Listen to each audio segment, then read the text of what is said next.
Assalamu alaikum. My name is Gulrukh. My ID number is 13807. Today my topic is PNF. प्रोप्योसेप्टिव ये हमारी body awareness बताता है कि हमारी बॉडी किस पोजीशन पे है, और न्यूरोमस्कुलर जिसमें हमारे पास नर्व और मसल की इन्वॉल्वमेंट होती है और फैसिलिटेशन जो कि हमारे वो एक्टिविटीज़ को इजी बनाए। तो अब हम देखते हैं कि हम पीएनएफ यूज़ क्यों करते हैं। पीएनएफ हम फ्लेक्सिबिलिटी के लिए इंक्रीज़ करते हैं, जैसे हमारे पास इम्प्रूव मसल स्ट्रेंथ हो गया, हम रेंज ऑफ मोशन को इम्प्रूव करते हैं और कोऑर्डिनेशन को इम्प्रूव करते हैं, और ये हमारे पास रिहेबिलिटेशन में भी काम करते हैं, जैसे स्ट्रोक हो गया, इंजरी हो गया। अब हम एग्जांपल लेते हैं कि हमारे पास मसल्स की हैंड के मसल्स आ गए, जिसमें हम पेशेंट से कहते हैं कि अपना हाथ स्ट्रेट रखें और हम पेशेंट के हाथ को थोड़ा सा स्क्वीज़ करेंगे और कुछ देर के लिए हम छोड़ देंगे फॉर द सेकेंड्स ना, और फिर पेशेंट को कहेगी थोड़ा सा रिलैक्स करें, और फिर हम दोबारा से हम कहेंगे कि दोबारा से हम ये ट्राई करेंगे ताकि पेशेंट की स्ट्रॉन्ग ग्रिप बने।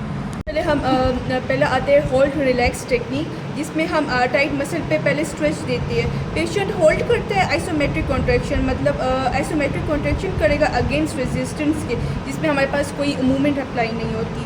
फिर इसके बाद हम मसल रिलैक्स होगा और हम एक डीपर स्ट्रेच अप्लाई करेंगे, जो कि हमारे पास हेल्प करते हैं रिड्यूस मसल टाइटनेस। फिर इसकी जैसे हमारे पास एग्जांपल आ गई हैमस्ट्रिंग की। हैमस्ट्रिंग में पेशेंट हमारे पास क्या सुपाइन में भी होगा या लाइन में भी होगा, जो फिर हम पेशेंट को कहेंगे कि अपने लेग को डाउनवर्ड विदाउट मूविंग वो स्ट्रेच करें, ताकि हम क्या नाम है इंक्रीज फ्लेक्सिबिलिटी हम कर सकें, स्ट्रेच करेंगे। फिर हमारे पास सेकंड आता है कॉन्ट्रैक्ट रिलैक्स टेक्निक। फिर इसमें हम हमारे पास इसमें भी मसल को स्ट्रेच करते हैं, जो कि हम पेशेंट परफॉर्म खुद ही एक्टिवली कॉन्ट्रैक्शन देगा विद मूवमेंट्स। फिर उसके बाद रिलैक्स होगा, फिर दोबारा से हम स्ट्रेच अप्लाई करेंगे। फिर हमारे पास जैसे एग्जांपल में हम हैमस्ट्रिंग दोबारा ही लेंगे, क्योंकि हमारे पास अगर हम लेग को राइज़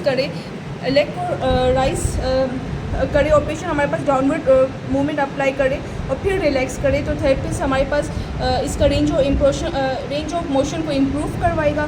फिर हमारे पास थर्ड टेक्निक हो गई hold relax with agonist contraction.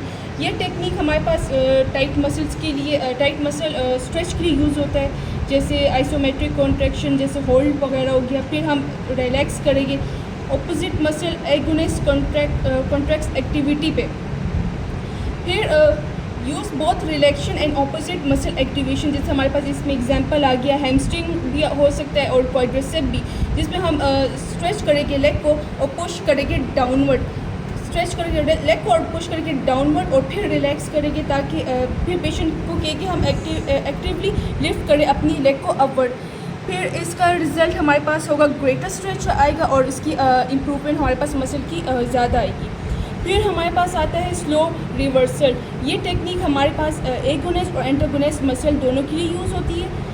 Movement हमारे पास बहुत डायरेक्शंस में होती है, और इसमें ये होता है कि पेशेंट को हमने रेस्ट नहीं देना होता, जो कि हमारे पास कोऑर्डिनेशन और स्मूथ मूवमेंट को इम्प्रूव करवाती है। इसमें हमारे पास आ गया एल्बो, बाइसेप एंड ट्राइसेप पे हम काम करते हैं, जैसे कि हम एल्बो को बेंड करते हैं अगेंस्ट द रेजिस्टेंस, और फिर स्ट्रेंथ अगेंस्ट रेजिस्टेंस ट्राइसेप पे हम फिर काम कर देंगे, जैसे हमारे पास better coordination of arm movement आएगी।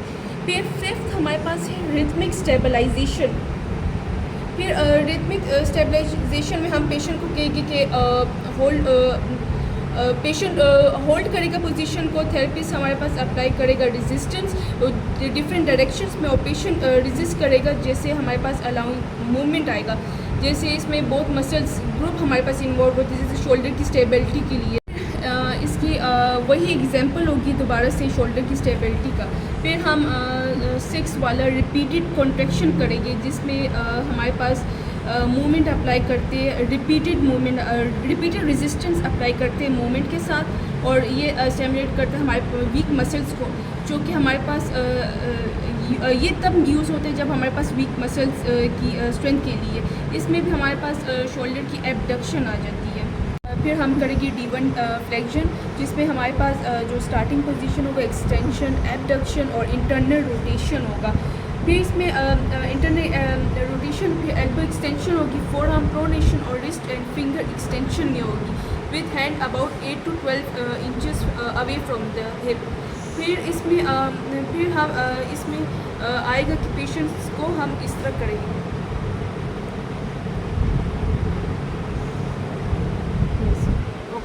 अब जहाँ पे D1 फ्लेक्शन ख़त्म हुई है वहीं से हमारे पास D1 एक्सटेंशन स्टार्ट होगी और हमारे पास ये पोजीशन होगी।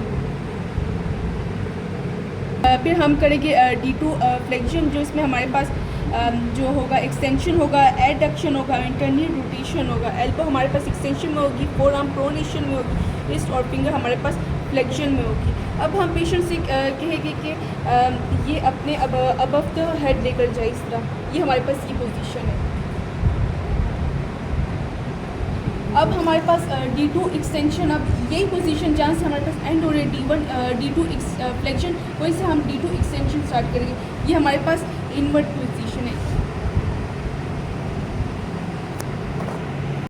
D1 फ्लेक्शन, अब हम लोअर लिम्ब की तरफ आते हैं, जिसमें हमारी स्टार्टिंग पोजीशन होगी, जिसमें हमारे पास हम लोअर एक्सट्रीमिटी इन हिप एक्सटेंशन होगी और एबडक्शन होगी, इंटरनल रोटेशन होगी, नी एक्सटेंशन, प्लांटर फ्लेक्शन और ई वर्जन ऑफ एंकल। इसमें हमारे पास स्टार्टिंग पोजीशन ये हम इस तरह लेकर आएंगे। यहाँ से हमारे पास D1 एक्सटेंशन फ्लेक्शन ख़त्म हुई थी, वहीं से हमारे पास D1 एक्सटेंशन शुरू होगी। ये हमारे पास पोजीशन है। इसमें हमारे पास हिप की एक्सटेंशन होगी, एडक्शन होगी, एक्सटर्नल रोटेशन और नी एक्सटेंशन, एंकल प्लांटिफिलेक्शन और inversion and T hip flexion. इसमें हमारे पास पेशेंट हमारे पास पे हम ये पोजीशन अप्लाई करेंगे। अब हम पे जैसे हमारे पास D2 फ्लेक्शन ख़त्म हुई है, तो वहीं से हमारे पास D2 एक्सटेंशन स्टार्ट होगी। ये हमारे पास पोजीशन हम नॉर्मल की तरफ लेकर आएंगे अपने